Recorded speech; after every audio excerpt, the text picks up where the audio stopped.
Tous d'être là pour ce premier webinaire dédié aux animateurs. Je sais que vous n'êtes pas tous animateurs, mais j'espère que vous pourrez passer la bonne parole aux personnes de vos équipes. L'enjeu de ces deux webinaires, le deuxième aura lieu en juin et sera sur le compostage, et de vraiment d'éviter les fausses informations qui peuvent circuler sur les déchets du type tout est mélangé, ça sert à rien de trier, voilà ce genre de choses, et donner vraiment des infos clés et des ordres de grandeur aux personnes qui sont au contact du grand public pour que au quotidien chacun puisse avoir les bons gestes et favoriser le tri à la source des déchets et des biodéchets. Euh, le webinaire est enregistré et donc voilà, je le redis, si vous ne voulez pas apparaître, ne mettez pas votre caméra. Ce webinaire est organisé, enfin celui-ci et celui du mois de juin est organisé par le réseau Compost Citoyen Provence-Alpes-Côte d'Azur. Morgane va présenter le réseau et donc c'est Morgane, notre adhérente et membre du conseil d'administration pour l'association Le Colis qui a préparé ce webinaire et va vous parler aujourd'hui. Voilà, bah, je te laisse la main, Morgane. Allez. Moi, je réponds aux questions sur le chat en même temps, donc Mm, n'hésitez pas. mm. Ou alors je les regroupe pour la fin. Donc vraiment, si vous avez des questions, n'hésitez pas. Voilà, je coupe mon micro. Coupez tous vos Oui, micros et on laisse la parole à Morgane. oui, n'hésitez pas à poser vos questions au fil de l'eau, ouais, dans le chat. Bonjour à tous, merci d'être là. Ben c'est parti. Donc mes déchets, si je ne les trie pas, où vont-ils? Et, et ça ne marche pas. Donc il faut que je partage pas tout l'écran, mais que je partage la fenêtre. Voilà.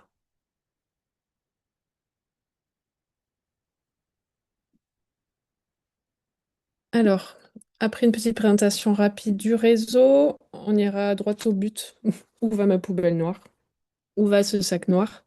Pour ensuite aborder ce qui encadre les déchets. Donc, comprendre un peu tout ça, faire comprendre en tout cas à nos publics ce qui encadre les déchets, et ensuite se rendre compte des énormes quantités produites et des belles finances nécessaires pour les gérer.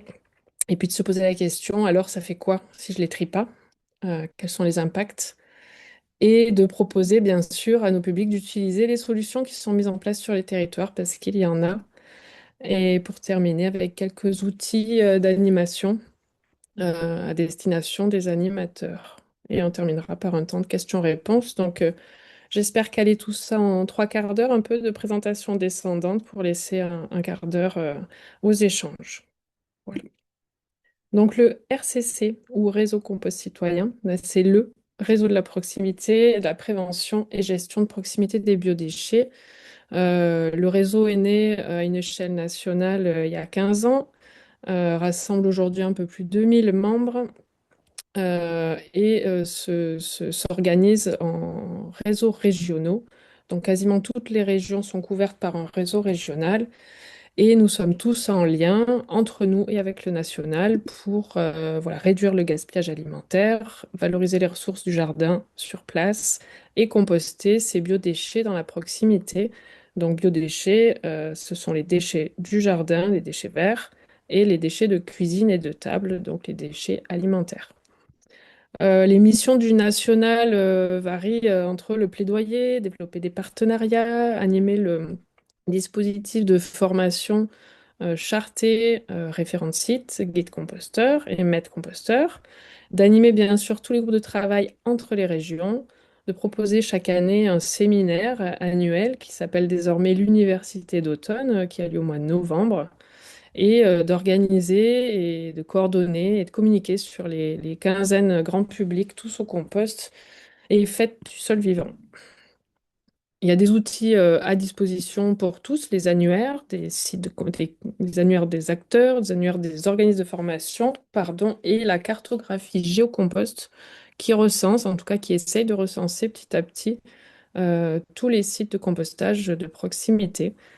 Et les adhérents ont accès à un forum bien utile pour poser nos questions à ce millier d'adhérents et obtenir des retours d'expérience sur tout un tas de sujets. Ce que l'on défend, la grande famille RCC, c'est une solution basée sur la participation des citoyens. C'est une solution qui émet peu de gaz à effet de serre. Une solution aussi low-tech avec le moins de mécanisation possible. Et quelque chose qui peut, une filière qui peut développer de l'emploi, apporter un développement du territoire, notamment par l'emploi et une activité qui a du sens. Et bien sûr, le retour au sol du compost, cet or noir, qui, dans la proximité, est quand même de très bonne qualité, puisque le tri à la source est plutôt très satisfaisant. Et alors, ce secteur, on le dit singulier, parce que, outre le monde du déchet, bah, c'est aussi le monde du social. On se regroupe, on se retrouve, on se rencontre autour des sites. Ça anime les quartiers, ça peut animer les quartiers. Et outre un tas de déchets, on considère aussi que notre tas de compost, c'est un écosystème vivant. Donc c'est aussi partir à la découverte du vivant. Notre réseau régional, quant à lui, est né en 2018, rassemble aujourd'hui un peu plus de 80 adhérents, des particuliers, des professionnels, des collectivités. Ce réseau est animé par deux animatrices à ce jour, Margot, que vous avez vue tout à l'heure, et Elodie, et un conseil d'administration collégial dont je fais partie. Voici une petite carte des membres, sûrement pas encore tout à fait à jour. On est financé, comme beaucoup de réseaux régionaux, par nos ADEME et nos régions. Et nos objectifs sont, oui, de développer la filière en mobilisant les acteurs et les citoyens, en diffusant les bonnes pratiques, en contribuant aux politiques publiques. Vous avez peut-être vu passer l'étude avec l'ORDEC qui essaie d'en savoir un peu plus sur l'état des lieux de la filière à aujourd'hui. Et bien sûr, un travail de réseau avec tous ces réseaux régionaux pour faire monter la pratique. Voici les contacts de nos deux animatrices, Elodie et Margot, que vous pouvez appeler pour toute question relative à nos actions. Là, quelques dates à venir de ce que l'on propose en région sud. Donc la semaine prochaine, par exemple, une rencontre départementale. On essaie de faire des rencontres départementales pour diminuer les distances et pouvoir un peu faire réseau au sein de notre département. Notre assemblée générale aura lieu fin avril à Mandelieu, la Napoule dans le 06. Et puis des journées apprenantes, des journées techniques sur des sujets particuliers ou faire le point sur ce qui se passe dans les départements en termes de développement du compostage, en lien avec des membres professionnels et des membres collectivités. Vous avez une belle photo de groupe lors du dernier séminaire qui s'est déroulé à Marseille en novembre dernier. Alors pour commencer, bah, c'est quoi un déchet? D'abord, quand on dit déchet, à quoi pense-t-on? On pense peut-être à trop, on pense peut-être à sale, mais réglementairement parlant, un déchet, selon l'Europe, c'est une substance ou un objet dont le détenteur se défait ou a l'intention ou bien l'obligation même de se défaire. Donc le déchet, pardon, a un statut juridique qui a pour objet de limiter les risques sur la santé et les risques sur l'environnement. On peut classer les déchets selon plusieurs typologies. On pourrait tout d'abord dire qu'on a les déchets des ménages et les déchets des activités économiques. Et nous, on va s'intéresser davantage aux déchets des ménages, parce que c'est là qu'on a un peu un, un- un- un poids, quelque chose à jouer, un levier d'action auprès de nos publics. Et puis j'aime bien cette image qui est pas très nette, mais au final, les activités humaines ben, prélèvent des ressources. Nous prélevons des ressources pour nos activités, nos besoins, et on rejette des déchets. Donc la moindre des choses serait d'en rejeter le moins possible pour un futur un peu plus durable. Alors entrons dans le vif du sujet. Où va donc cette poubelle noire, ce sac noir, la poubelle grise, nos ordures ménagères résiduelles? Eh bien, moi j'aime bien dire de façon un petit peu sarcastique qu'on réserve le même sort à nos poubelles qu'à nos morts. Ainsi, notre poubelle noire termine sa course dans un trou ou dans un four. Et en réglementation déchets, on appelle ça l'élimination. Donc notre poubelle noire termine à l'élimination. Elle est éliminée dans un trou ou dans un four. En région PACA, parce qu'on va focaliser sur la région, forcément, c'est un gros travail de recherche et de compilation de données. Ça aurait été, on aurait dû prendre toute une matinée si on aurait voulu extrapoler à tout le territoire national. Mais en région PACA, on a 13 centres d'enfouissement. Et donc notre poubelle noire, avant de transiter par un des quais de transfert, quai ou centre de transfert, va arriver sur un de ces sites-là, qui ressemble à l'un de ces sites. Donc on a Valençol, Gina Servi ou le Ventavon, avec différents tonnages. C'est les tonnages admis chaque année, qui sont déclarés à l'État. En France, on a 212 installations de la sorte pour 13 en région sud, 13 installations qui acceptent un peu plus d'1 million de tonnes, donc de sacs poubelles noirs et autres. Réglementairement parlant, on appelle ces centres d'enfouissement des installations de stockage des déchets non dangereux, ou ISDND. C'est bon à savoir si on veut connaître un peu plus en détail ce qui se passe sur notre territoire pour accéder à des résultats dans le cadre de nos recherches. En bout de course, en fait, ces centres d'enfouissement sont constitués de différents caissons ou alvéoles qui, une fois complètement remplies, sont recouvertes de membranes, puis revégétalisées et ensuite suivies pendant 30 ans. Donc il y a un suivi réglementaire obligatoire qui vient mesurer les productions, les émissions, nous verrons, de jus et de gaz, un peu plus loin. Quant au four, c'est-à-dire l'incinération, eh bien, on en a beaucoup moins en région. Ça ne veut pas dire qu'ils acceptent moins de tonnage, puisqu'on est à peu près sur un équivalent de tonnage qui va à l'incinération. Donc, notre sac poubelle noir, après avoir transité par un quai ou un centre de transfert, qui permet de réduire le nombre de camions arrivant à la destination finale. Donc, ces centres de transfert permettent de regrouper les poubelles dans des plus gros camions. Donc, on a 5 incinérateurs en région PACA.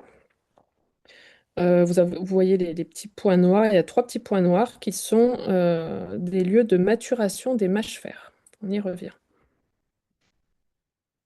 Donc ici, une photo de la première étape de l'incinération avec la récupération des contenus des camions qui viennent déverser pour ensuite être amenés dans le four. On voit le petit schéma en dessous. Donc on a 116 installations de ce type en France et 5 en région sud pour un tonnage à peu près équivalent à 1,2 million de tonnes. Réglementairement parlant, un incinérateur se nomme une unité de valorisation énergétique des déchets non dangereux, puisque le schéma le montrant, la combustion des déchets alimente une turbine qui produit de l'électricité. Et voici une photo de mâche-fer, donc le produit final. Hein, là, on n'a pas des caissons recouverts de membranes et revégétalisés, mais on a une production de mâche-fer issue de la combustion des déchets.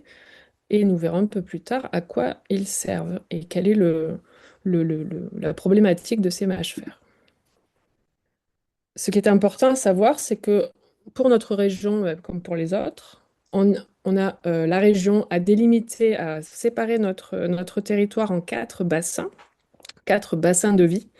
Et si l'on habite par exemple euh, à Nice, dans le bassin azuréen, notre poubelle noire est censée être éliminée sur ce même territoire.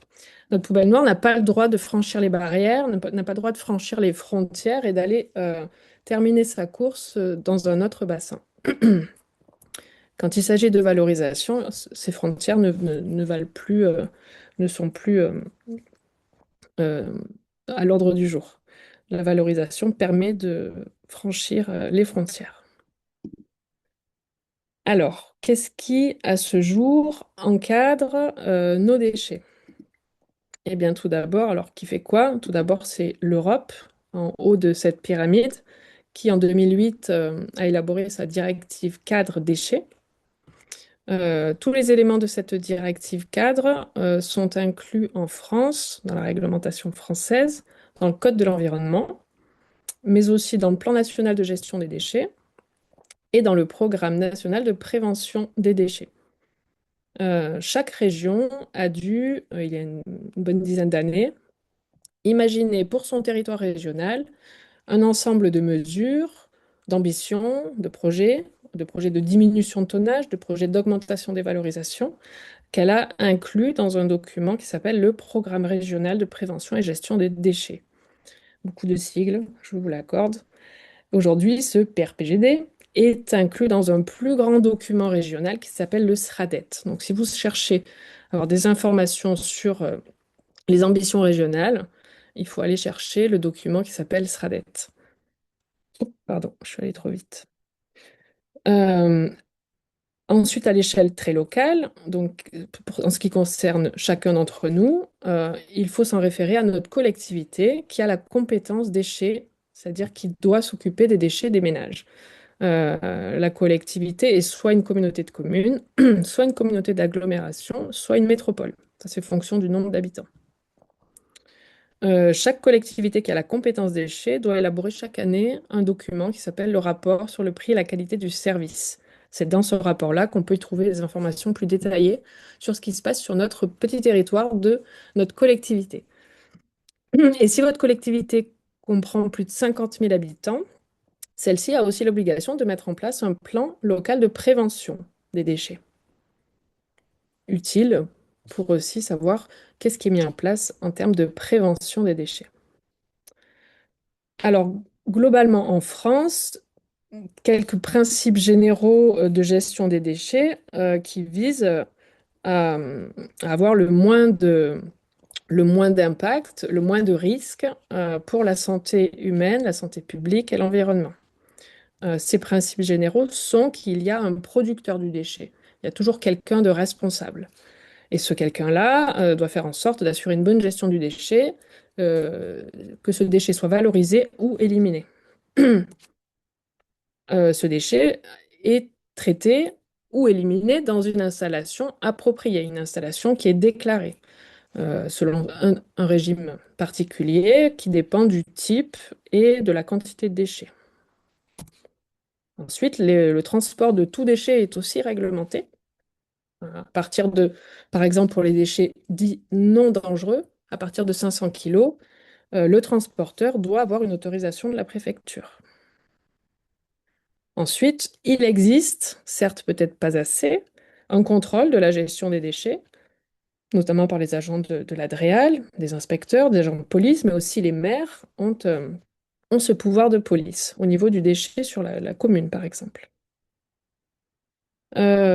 Enfin, quelque chose de très important dans la bonne gestion du déchet, c'est la hiérarchie des modes de traitement qui est imposée par l'Europe. Il y a un petit point vert parce qu'on va y revenir dans la slide d'après. Et certains déchets sont soumis à des règles spécifiques. Et un petit point vert nous dit aussi qu'on va faire un petit focus sur les biodéchets. Alors, cette hiérarchie des modes de traitement imposée par l'Europe nous dit, et ça tout le monde connaît ce dicton, le meilleur déchet, c'est celui qu'on ne produit pas. Donc, pour essayer d'éviter de produire du déchet, on met en place des actions de prévention. Par exemple, lutter contre le gaspillage alimentaire pour le biodéchet, ou bien, pour les industriels, imaginez des bouteilles en plastique contenant le moins de grammage possible de plastique. C'est ainsi que nos bouteilles sont très malléables comparé il y a une quinzaine d'années. Ensuite, un déchet peut être réemployé. Il peut avoir une deuxième vie. On peut donner une table que l'on n'utilise plus, on peut réparer une chaise et lui redonner sa fonction chaise. Ainsi, on n'est pas arrivé jusqu'au statut déchet. Une fois qu'on arrive au statut déchet, il s'agit d'abord, selon l'Europe, de tout faire pour pouvoir recycler ce déchet. Ensuite, on pourra accéder à la valorisation énergétique si le recyclage n'est pas possible. Le compostage fait partie de la ligne recyclage avec retour au sol de la matière organique, donc qui est le compost. Et enfin, dernier bout de course, on a l'élimination, donc l'incinération ou l'enfouissement. Le petit focus sur les biodéchets, pourquoi ce focus? Eh bien, dans notre poubelle noire, on a encore aujourd'hui, même si le pourcentage, le taux diminue, beaucoup de biodéchets, donc de déchets de jardin ou de déchets de cuisine, dans le sac poubelle noir. Ainsi, on a en moyenne 30%, un tiers de déchets organiques dans ce sac poubelle noir, tout comme on a une trentaine de pourcents de déchets qui pourraient être recyclés. Ces déchets-là n'ont rien à faire dans ce sac poubelle noir. Ce ne sont pas des déchets ultimes, comme les 30% qui restent, et qui ont bien leur place ici, les déchets ultimes étant les déchets que l'on ne sait pas, que l'on ne peut pas recycler, pour lesquels on n'a pas de filière. Le petit focus sur lequel je souhaite insister, c'est que parmi ces biodéchets qui sont dans notre poubelle noire, on a pour moitié globalement du gaspillage alimentaire, donc une action forte de prévention à réaliser encore. Ainsi, par ce contexte un peu particulier, en 2015, une loi est sortie, la loi de transition énergétique pour la croissance verte, qui, en août 2015, avait déjà prévu que 10 ans plus tard, il y aurait une obligation de tri des biodéchets pour tous. L'Europe s'est emmêlée un peu de l'histoire, puis la loi GEC ayant été parue en 2020, on est aujourd'hui déjà dans l'obligation pour tous, pour tous les producteurs, de trier les biodéchets. Donc depuis le 1er janvier 2024, donc dès le premier kilo. Même si certains le savent déjà que depuis 2012, les gros producteurs qui produisaient à l'époque 120 tonnes de biodéchets à l'année étaient aussi obligés de les trier en vue de leur valorisation. Donc les producteurs, entreprises sont obligés de les valoriser et les collectivités sont obligées de proposer des solutions aux ménages dont ils ont la charge. Notons que l'habitant lui-même n'est pas obligé de trier. Personne ne viendra verbaliser un foyer, mais la collectivité doit lui proposer et l'inciter à trier. Et puis, on va se rendre compte avec notamment ce webinaire et toutes les autres actions des réseaux compost-citoyens, l'intérêt de composter notamment. Donc, quelles sont les quantités produites? Quelles sont les finances nécessaires pour la prévention et la gestion des déchets? On va commencer à l'échelle européenne et française. Donc, à l'échelle européenne, on produit, attention, 2,3 milliards de tonnes pour les 27 pays de l'Union européenne. 2,3 milliards de tonnes, j'ai du mal à me les représenter. Alors je me suis dit, je vais prendre une référence, la référence de la pyramide de Khéops, ce qui nous fait 446 pyramides de Khéops en équivalent poids. La France, quant à elle, contribue à 15%, à hauteur de 15% de cette production de déchets, soit 345 millions de tonnes, soit à peu près 69 pyramides de Khéops. Alors tous ces déchets-là, ces 345 millions de tonnes en France, on peut les classer soit ménage et activité économique, mais soit aussi selon une autre catégorie, c'est-à-dire soit déchets, on peut les classer en trois types de catégories. Les déchets minéraux, qui sont essentiellement donc, les plus lourds, vous voyez, 70% du tonnage, qui sont essentiellement les déchets du BTP. Les déchets dangereux, qui représentent peu de tonnage, mais qui nécessitent des conditions de stockage et de traitement particuliers. Et les déchets non minéraux, non dangereux, qui sont tous les autres déchets, et ceux-là produits par le secteur agricole, le secteur industriel, tertiaire et les ménages. Sachant que en France, les ménages produisent 10% des déchets totaux en tonnage, soit 34 millions de tonnes, ce qui nous fait un peu moins de 7 pyramides de Khéops. On appelle, outre déchets des ménages, on les appelle les déchets des ménages et assimilés, les DMA. Pour beaucoup d'entre vous, je pense que ce terme est bien connu. Mais pour les autres, un petit focus sur ce que sont les déchets ménagers et assimilés, et surtout ceux et assimilés, eh bien, ce sont les déchets, bien sûr, produits par les ménages, les foyers, et ceux des activités économiques qui sont collectés par le service public des déchets, de gestion de la collectivité. Trois grands types de destination, tous les déchets dits occasionnels, qui sont destinés à être recueillis en déchetterie, tous ceux qui sont destinés à être collectés de façon sélective dans les points de tri, aux points d'apport volontaire, la colonne les emballages, la colonne du verre, la colonne du carton et du papier, et de plus en plus la colonne ou la poubelle à biodéchets. Et enfin, le sac noir, que l'on appelle ordures ménagères résiduelles, résiduelles voulant bien dire ultime, n'ayant pas de filière de tri et de recyclage adaptée. Ce qui n'est pas le cas, comme on l'a vu sur la slide spécifique biodéchets.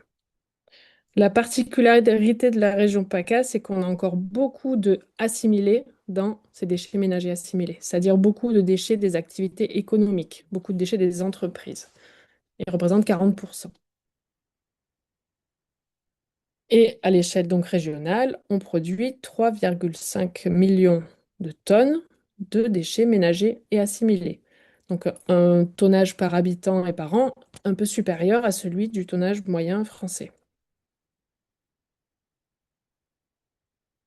Petit premier focus sur les déchets destinés à la déchetterie, un tonnage équivalent au tonnage moyen français, avec la première ligne de cette image représentant les déchets les plus lourds, les métaux, les mobiliers, le bois, les gravats, déchets du BTP et les encombrants, donc pour 1,2 million de tonnes. Quant aux déchets de la collecte qui doivent être collectés de façon sélective, c'est-à-dire les emballages avec du plastique, du carton, du métal, le verre et de plus en plus les biodéchets, ça représente quelques 66 kilos par an, moins que le territoire national, c'est-à-dire qu'on peut avoir encore une marge de manœuvre à trier davantage. Ces chiffres-là sont les moyennes régionales. Il y a aussi de fortes disparités dans les départements, sachant que par exemple le meilleur élève sont les Hautes-Alpes, avec des tonnages quasiment du double. Et pour en revenir à notre poubelle noire, donc les déchets dits ultimes, pour lesquels on n'a pas de filière normalement, qui représentent quand même la moitié du tonnage des déchets ménagers assimilés. La moitié, ça représente un tiers de pyramide de Khéops ou 175 tours Eiffel, équivalent poids. Donc c'est pas mal. C'est pas mal et donc on peut réduire ça pour augmenter la part allant au recyclage. Parce que, en effet, dans cette poubelle noire, il y a peu de déchets dits ultimes. Voici une petite autopsie de la poubelle en France, composition moyenne en France. Donc en gros, il y a 70% de notre poubelle noire qui n'a rien à y faire. 70% de déchets qui finissent à l'élimination qui ne devraient pas y terminer leur course. Et c'est dommage. Et on va voir pourquoi juste après. Mais avant, pose une petite question. On a fait un petit sondage sur Menti. Vous avez un QR code à l'écran. Je vous invite à prendre votre téléphone si c'est possible. Sinon, dans le chat, il y a un lien qui vous amène vers une page. Vous avez une petite question. Quel est selon vous le coût régional de prévention et gestion des déchets ménagers et assimilés? Alors, je vais quitter la présentation pour me rendre sur la page et je vous invite à cocher la réponse qui vous semble être la bonne.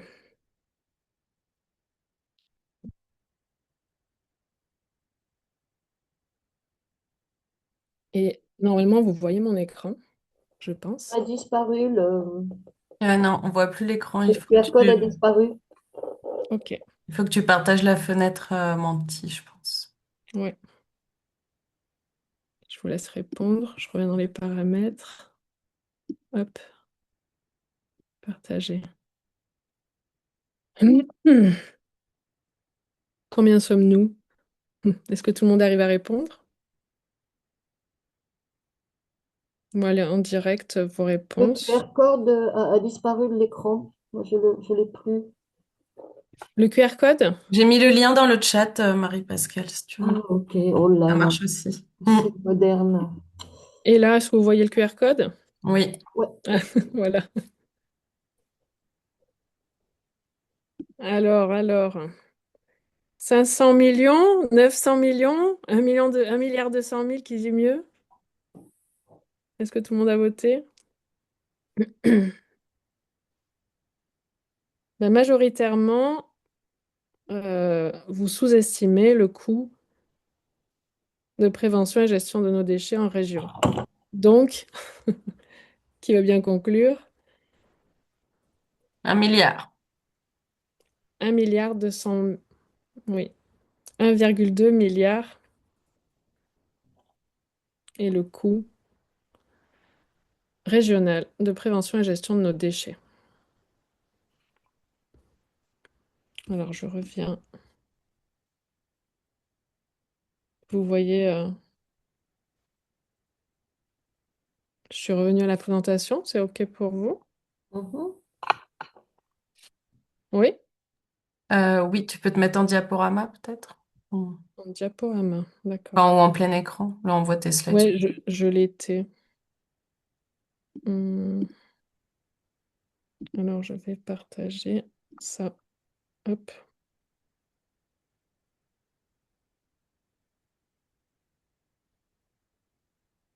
Là, ça devrait être bon. Ouais, c'est parfait. Merci. Donc, vous avez sous-estimé 1,2 milliard d'euros.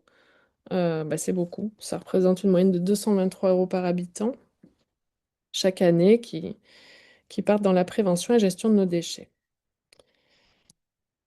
En France, tout déchet confondu, ça nous coûte 18 milliards, dont 10 pour spécifiquement les déchets ménagers assimilés. Donc, on peut résumer ça que c'est le premier poste de dépense de protection de l'environnement, puisque la gestion des déchets est inclue dans le Code de l'environnement. Donc, au-delà de toutes les mesures écologiques que l'on pourrait prendre, c'est la gestion des déchets qui nous coûte le plus cher. Ce coût total est la somme des coûts des services déchets des 52 collectivités de notre région. Donc, on appartient chacun à une de ces collectivités et on peut retrouver donc les éléments financiers et les éléments de tonnage dans ce rapport sur le prix et la qualité du service si besoin. D'où vient l'argent? On peut se poser cette question. Qui finance tous ces montants? Alors, le graphique est pas juste, c'est-à-dire que les parts sont variables en fonction des territoires, en fonction des collectivités, mais les ménages financent par une taxe. Majoritairement, on est sur 48 des 52 collectivités à payer une taxe d'enlèvement des ordures ménagères, qui est indexée sur la taxe foncière, c'est-à-dire qui est fonction de la surface de notre logement et de sa localisation, donc qui n'est pas en rapport avec notre production pure de déchets. Et d'autres territoires appliquent une redevance, la ROM, ou une tarification incitative pour deux. Donc on est vraiment au démarrage du déploiement de la tarification incitative en région. C'est la tarification incitative étant plus juste, étant plus liée à notre production de déchets. On y revient sur une slide juste après. Qui finance encore ces services? Eh bien, les entreprises par les redevances, les taxes qu'elles payent à la collectivité, donc en place sur 38 des 52 collectivités en région PACA, mais aussi les aides publiques auxquelles font appel les collectivités et les soutiens des éco-organismes agréés dans le cadre de la responsabilité élargie des producteurs, les filières REP, où je fais un petit focus aussi après.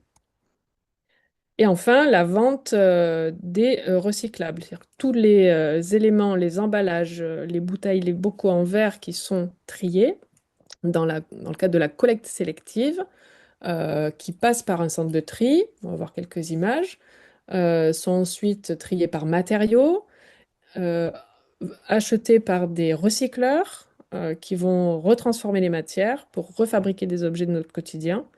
La vente de ces matériaux rapporte en partie de l'argent à la collectivité pour mettre en place toutes les mesures qu'elle a à mettre en place. Focus tarification incitative, qui consiste donc à faire payer l'usager en fonction de sa quantité de déchets produits. État des lieux en région. Alors, on a des territoires en vert qui sont en déploiement, mais pas tous ne le sont très effectivement. Ceux qui ont déployé la tarification incitative sont entourés de vert. On a le Pays de Fayence et le Guillaume 3 Queyras. Pour les autres, ils sont en étude. En France, j'ai eu du mal à trouver un bon chiffre, entre 7 et 10 millions d'habitants. C'est un peu variable.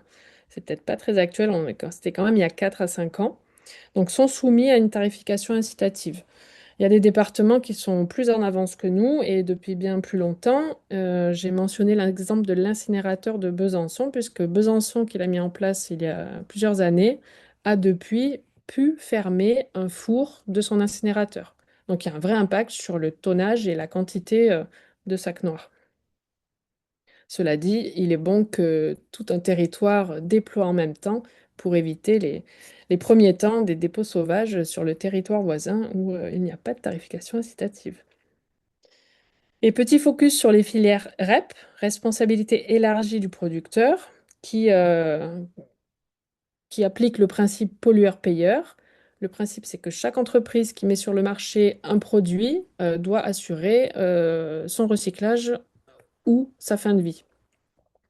Euh, Ces entreprises assurent le recyclage de la fin de vie en payant une contribution, cette contribution étant collectée par des éco-organismes comme Citeo, pour citer le plus connu, ou Refashion, ou Écomobilier, Valdelia. Et ces contributions sont en partie reversées aux collectivités pour assurer le traitement du déchet. Il y a une vingtaine de filières REP en France en fonctionnement qui doivent être encore développées et améliorées pour financer justement le secteur. Il y a des filières financières et d'autres opérationnelles. Les filières opérationnelles ne reversent pas les éco-contributions aux collectivités, mais elles leur permettent en direct d'assurer le traitement et le recyclage. Alors, ça fait quoi si je ne trie pas? Eh bien, en premier, ça fait des camions. Ça fait des camions sur les routes. Il y en aurait 3000 chaque jour dans notre région pour transporter nos déchets d'un point A à un point B. Et ces camions, se déplaçant grâce à des moteurs, peut-être de moins en moins, mais encore, produisent des gaz à effet de serre. Le rapport régional nous indique que la production de gaz à effet de serre que l'on transfère en équivalent CO2 s'élève à 90 000 tonnes chaque année, tous déchets confondus. Bon, c'est compliqué, on a du mal à comprendre à quoi ça correspond, mais une fois que ces déchets sont transportés, bon, ils arrivent à un centre de traitement. Le traitement des déchets est encore plus impactant pour le réchauffement climatique, puisque c'est une production de 50 millions de tonnes équivalent CO2 chaque année. Sachant que j'ai bien noté qu'il y a une majorité due aux déchets inertes, parce qu'ils sont des déchets très lourds, qui nécessitent beaucoup de manutention et beaucoup d'énergie pour être transformés. Il y a une petite part qui est due au traitement des déchets ménagers assimilés, 600 000 tonnes. Ce n'est que 1,2%, mais c'est quand même 600 000 tonnes. Alors, au total, si on additionne les deux, sachant qu'on a cette base un peu de repère, qu'un Français émet en moyenne 10 tonnes de CO2 équivalent chaque année pour vivre, les transports et les traitements, ça nous représente en trajet d'avion 580 milliards de kilomètres. Bon, chaque année, ça fait beaucoup d'avions. Donc beaucoup d'impact sur l'effet de serre et les changements climatiques que l'on observe un peu tous les jours. Sur les déchets ménagers et assimilés, sur leur traitement, le plus impactant est l'élimination, notamment à cause de ces déchets organiques en mélange, les 30% de biodéchets en mélange.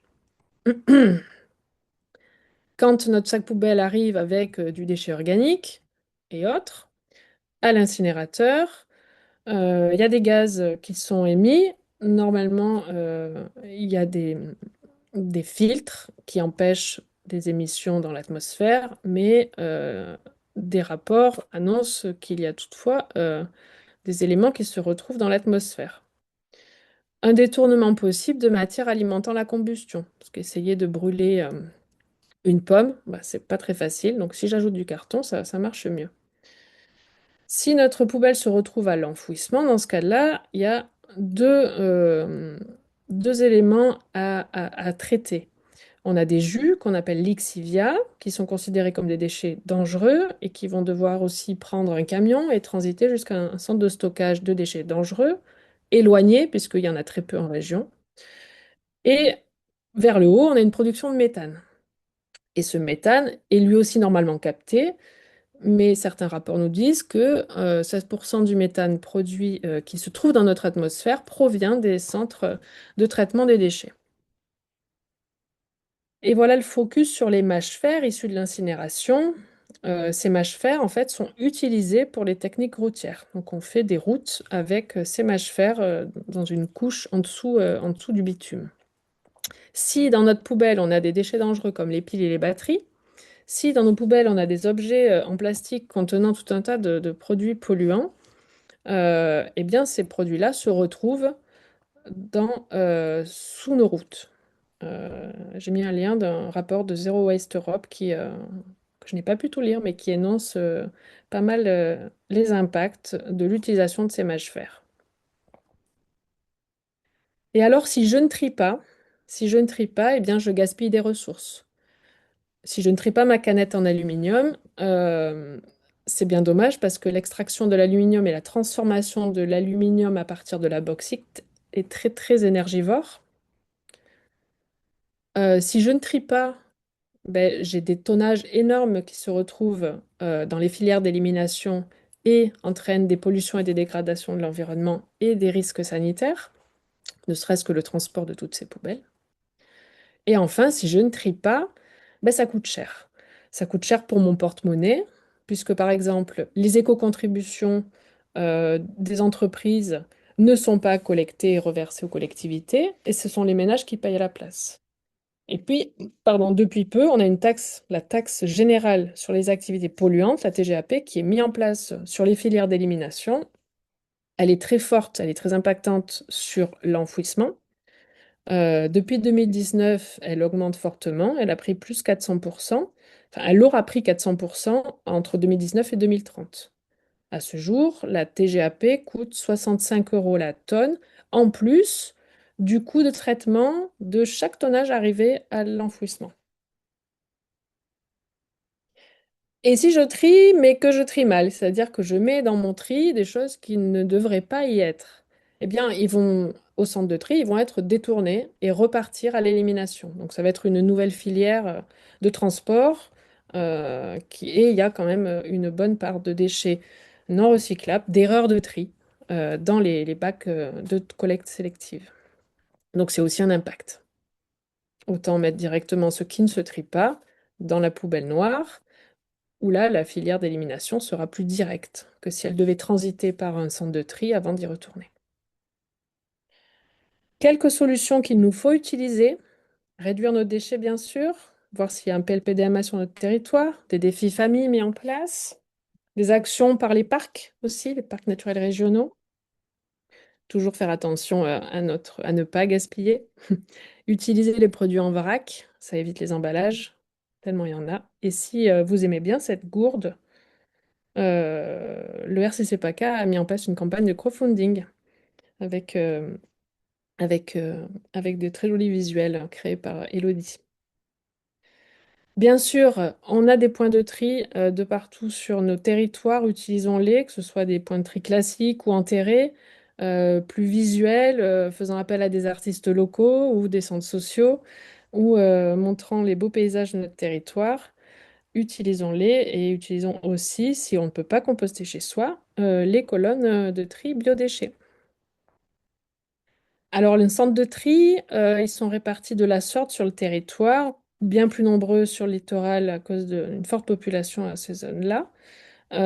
Sur l'image en bas à droite, on voit la préparation des balles. Donc, le centre de tri permet de trier les emballages par matériaux et les balles ainsi formées sont revendues aux recycleurs. Ici, une petite carto issue du CIDEVOM. Euh, il y a peu de syndicats qui partagent les filières où vont leurs emballages. Merci le CIDEVOM. Donc, il y en a énormément en France. Je n'ai pas réussi à comptabiliser le nombre de recycleurs et le nombre d'usines qui existent, mais il y en a, ça part aussi sur l'Europe. Bien sûr, une autre solution, c'est d'avoir sa carte d'accès en déchetterie. Il y en a forcément une pas loin de chez nous, voilà, pour trier tout ce qui ne va pas dans la collecte sélective. Favoriser le réemploi, déjà à la maison, mais aussi en déchetterie, où de plus en plus de territoires mettent en place des zones de réemploi. Ou d'autres territoires mettent en place des énormes magasins inversés ici, comme au Smigval du côté de Bordeaux. Bien sûr, toutes les ressourceries qui existent dans nos villes et villages, et puis les vides-greniers pour le dimanche. Un petit focus sur la consigne du verre qui fait son retour en France dans 4 régions du Nord et de l'Ouest, avec 350, plus de 350 magasins partenaires. Donc il y a de la révolution dans le verre. Voilà, où des bornes sont installées dans les supermarchés et des entreprises sont nées pour nettoyer et remettre sur le marché le verre. Et bien sûr, composter, composter encore et toujours vos déchets organiques chez vous ou dans votre entreprise ou avec vos voisins.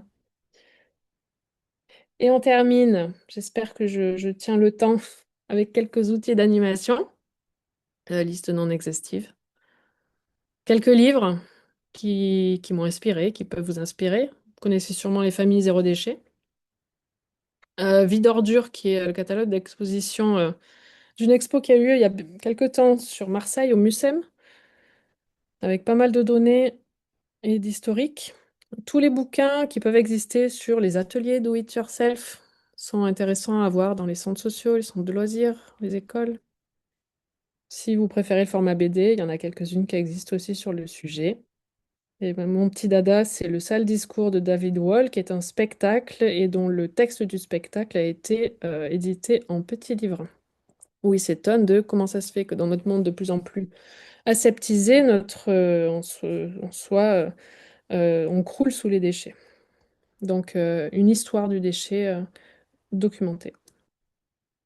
Et je dirais, chacun d'entre nous, avec nos publics, c'est de donner l'exemple et de mettre en place le tri là où on se trouve, là où on travaille, et d'organiser ça avec nos publics, hein, inciter nos enfants, enfin faire un atelier fabrication de poubelles de tri pour qu'ils puissent les utiliser. C'est toujours plus drôle. Penser aux piles, qui sont un déchet dangereux.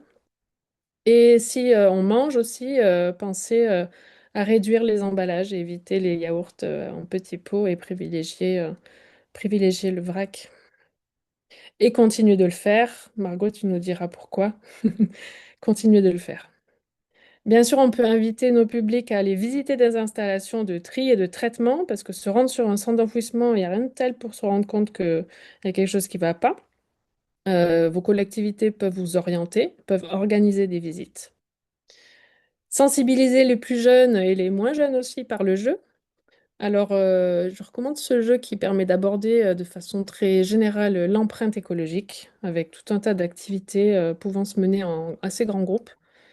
Bien sûr, le jeu du tri en grandeur nature, avec une malle de tri et de déchets à trier, et pas que les emballages, mais tout le reste, pour inclure les piles, le textile, les médicaments, tout ce que l'on peut retrouver à la déchetterie. Pour sensibiliser les jeunes à plus faire d'erreurs. La fresque des déchets existe et la fresque des déchets juniors aussi. L'association Green Donut, via ses membres, peut animer ce genre de fresque. Zéro déchet ont décliné un petit jeu de société, un petit groupe. Puis il y a des jeux de cartes édités par FNE ou par l'ADEME et la Fondation Good Planet pour des petits moments un peu peut-être en périscolaire, à l'attente des parents. Euh, Et on peut imaginer des jeux de loi, ça marche toujours bien, le jeu de loi. Différents sites vous proposent d'imprimer vos ressources. En voici un.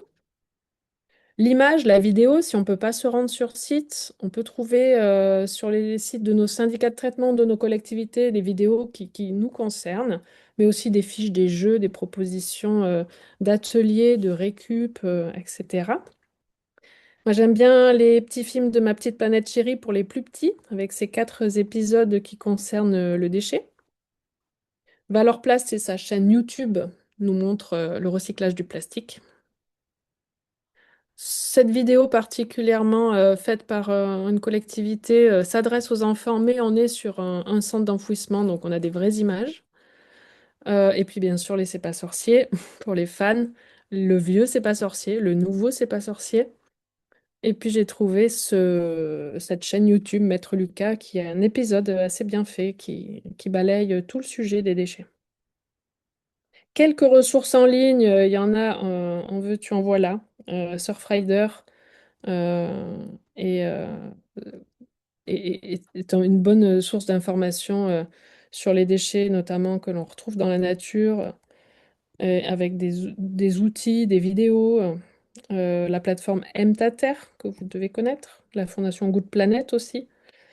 Eco Junior, c'est le site junior de Citeo. Passerelle Info fait un focus sur réduire mes déchets, nourrir la terre. Pirouette Cacahuète propose tout un tas de jeux avec des fiches à imprimer sur le déroulé, comment je construis mon jeu, qui sont sur tout un tas de sujets d'environnement. Spécifiquement, parmi tous les autres, une collectivité ou un syndicat qui a listé des jeux à réaliser aussi, plutôt bien fait. Et par exemple, Verre à venir, qui est la filière du verre, qui nous explique qu'il serait dommage de ne pas trier le verre.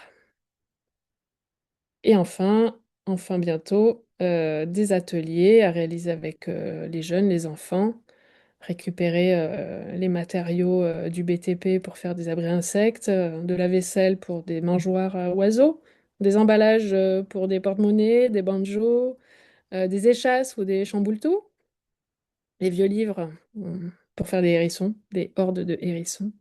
Et puis le textile pour faire des éponges, pour créer des bobines de fil et ensuite tisser des tapis et faire des bivraps avec le fer à repasser imprégné du coton de cire d'abeille pour remplacer le cellophane en cuisine. Puis j'ai trouvé quelques idées comme ça de designer nos poubelles, si vous avez des poubelles sur vos installations, euh, d'envisager des ateliers de réparation, d'organiser des escape games ou de faire un apéro avec ses voisins, un apéro troc par exemple. Voilà, on arrive au bout de ma présentation. Je fais arrêter Merci le partage. beaucoup, Morgane. Oui, je voulais partager ce à quoi Morgane faisait référence tout à l'heure. Alors malheureusement, j'ai pas la source parce que j'ai lu ça sur Internet et je n'ai pas enregistré le document. J'aurais dû, mais j'ai lu une étude qui expliquait que euh, ils avaient pris trois groupes de citoyens. Ils leur avaient expliqué l'importance de trier leurs déchets. Enfin, pardon, il leur avait expliqué comment trier leurs déchets et à l'un des groupes, ils avaient donné toutes les informations sur l'écologie, l'impact euh, de trier ses déchets sur l'écologie. À un deuxième groupe, ils avaient donné l'impact financier, donc un petit peu, enfin, voilà, ce qu'on vient de voir, le fait que ça coûte cher de ne pas trier ses déchets. Et au troisième, ils avaient dit que tous leurs voisins triaient déjà. Et ben en fait, sur la durée, c'est le troisième groupe qui a perduré dans le temps le mieux sur le tri des déchets. Donc, c'est juste pour valoriser l'exemple et que si vous êtes engagé dans une démarche et que parfois vous êtes un petit peu découragé parce que certaines personnes ne le font pas, eh bien, il ne faut surtout pas se décourager parce qu'en fait, au fur et à mesure, les gens, quand on leur montre que c'est faisable et que ce n'est pas difficile, eh ben, c'est le meilleur moyen de les convaincre. Voilà. Voilà, je ne sais pas si vous avez d'autres remarques concernant la longue et très riche présentation de Morgane. Franchement, merci beaucoup. C'était hyper complet. Euh, Avec plaisir. Des outils à partager.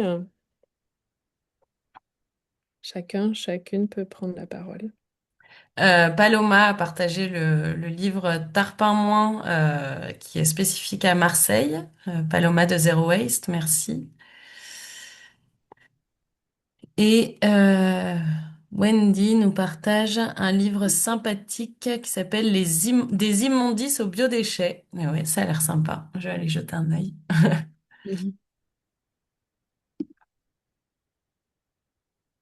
Euh, Parfait. Bah écoute Morgane, je sais pas si tu veux ajouter quelque chose. Hmm, ben, il faut pas lâcher, hein. Je dis qu'il faut pas lâcher. Ça reste important d'expliquer où va le sac poubelle, l'impact financier, le tonnage, l'environnement. Mais en effet, quand on sera plus nombreux à le faire, c'est ça qui incitera nos voisins à le faire aussi, ouais. Donc promenez-vous avec votre bioseau dans la rue. Mm. Promenez-vous avec votre bac de tri aussi. Et n'hésitez pas à parler aux gens. Euh, oui, bah oui, et il y a une grosse disparité dans les régions au niveau régional Mm. de France et même au niveau départemental ici. Alors, pardon, on a une question. Faites-vous des interventions en milieu scolaire? Comment arriver à passionner les enfants sur ce sujet? Bah, je pense que beaucoup de membres du RCCPACA font des interventions au milieu scolaire, oui, Mm. également aussi. Je voulais faire intervenir l'IEN qui n'a pas pu enfin, prendre le temps aujourd'hui, mais une inspectrice de l'éducation nationale sera présente sur le sujet du compostage le 11 juin, parce qu'en effet, l'éducation nationale souhaite que sur les interventions pédagogiques, on fasse expérimenter les enfants. Donc, que les enfants posent des hypothèses et les expérimentent pour apporter des conclusions.